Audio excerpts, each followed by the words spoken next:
June 6, 1944, D-Day. When we picture the landings at Omaha Beach, we see the iconic images of American soldiers struggling ashore into a hell of machine gun fire and explosions. We know their story of courage and sacrifice, but what was it like for the men on the other side? For the German soldiers inside the concrete bunkers, watching this apocalypse unfold and unleashing it themselves? This is the story of D-Day through their eyes. The men defending the coastline of Normandy were not, as is often believed, old men or unwilling conscripts. At the sector the Allies codenamed Omaha, the primary unit was the German 352nd Infantry Division. This was a battle-hardened formation, recently transferred from the brutal fighting of the Eastern Front. They were a mix of grizzled veterans who knew the cost of combat, and young, indoctrinated recruits ready to die for their homeland. Target acquisition They were is not almost an complete. elite force, but they were a competent and dangerous one, and they occupied what was perhaps the most formidable defensive position on the entire Normandy coast. For months, their life had been one of tense, grinding routine. They dug trenches, laid millions of mines, and sighted their machine guns and mortars on every conceivable inch of the beach below. The geography of Omaha was a defender's dream, a wide, open tidal flat leading to a steep 100-foot bluff. From their concrete bunkers, known as Wider Stance Nester or Resistance Nests, they had a perfect, plunging field of fire. They were confident in their Atlantic Wall, a fortress designed to throw any invasion back into the sea. The German High Command was convinced the main attack would come at Calais, the shortest point across the Channel. Normandy, they believed, was a secondary concern. In the pre-dawn darkness of June 6th, the world exploded. A colossal Allied naval and air bombardment rained down thousands of tons of explosives. The ground shook, the air crackled, and the defenders of the 352nd huddled deep inside their bunkers, praying for survival. But when the terrifying barrage lifted, they emerged, shaken into a strange, misty quiet. Due to the low cloud cover, the bombers had missed their targets, and the naval shells had largely fallen short. The bunkers and the men and weapons inside them were almost completely unscathed. As the sun began to rise, the mist over the English Channel began to burn away, and through the haze, the German soldiers witnessed a sight that defied imagination. The sea was not empty, it was black with ships. An armada of over 5,000 vessels had materialized out of the dawn, an endless forest of steel masts stretching to the horizon. It was a moment of sheer, terrifying awe. There was no longer any doubt, the invasion was here. Soon, the smaller landing craft began their run to the shore, tiny specks growing larger, packed with men. The German commanders waited, holding their fire, letting the Americans come closer into the heart of their pre-sighted killing zones. Then, the order was given.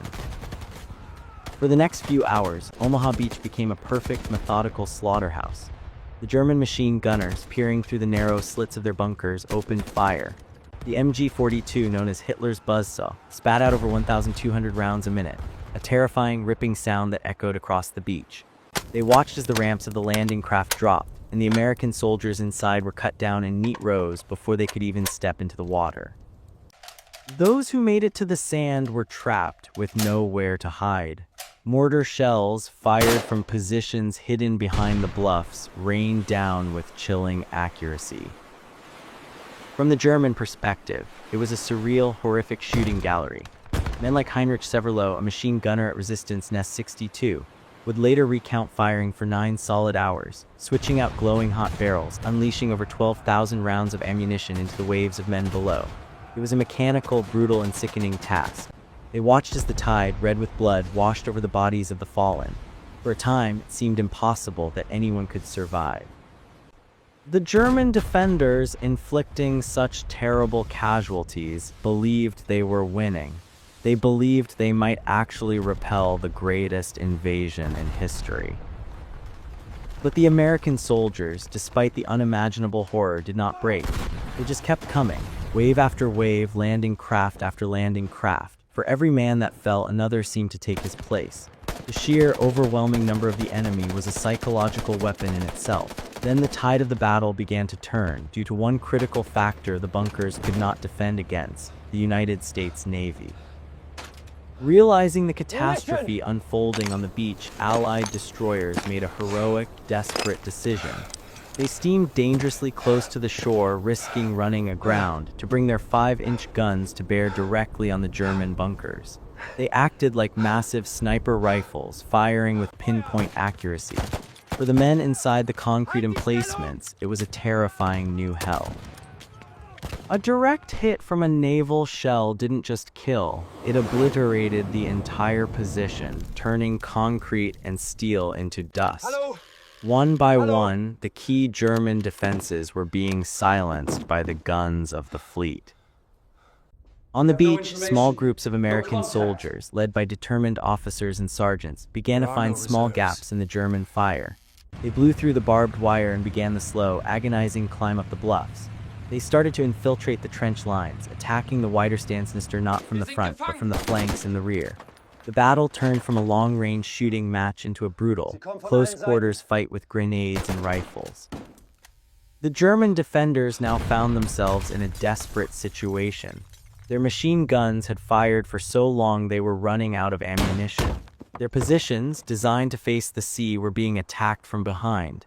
Communications were cut. Each bunker was now an isolated island, fighting its own private, hopeless battle, and the reinforcements they so desperately called for never came. The powerful panzer divisions, the only force that could have driven the Allies back into the sea, were held in reserve miles inland, awaiting direct orders from Hitler that came far too late. By the afternoon, the German defense at Omaha Beach, which had been so murderously effective just hours before, began to crumble. Bunkers were overrun. The surviving soldiers of the 352nd Division were either killed, captured, or forced into a desperate retreat inland. For the German soldiers who had watched the invasion fleet appear at dawn, D-Day had been its own unique kind of hell. A morning of horrific, one-sided success, followed by an afternoon of complete and utter annihilation. They had manned the front line of Fortress Europe, and they had been erased.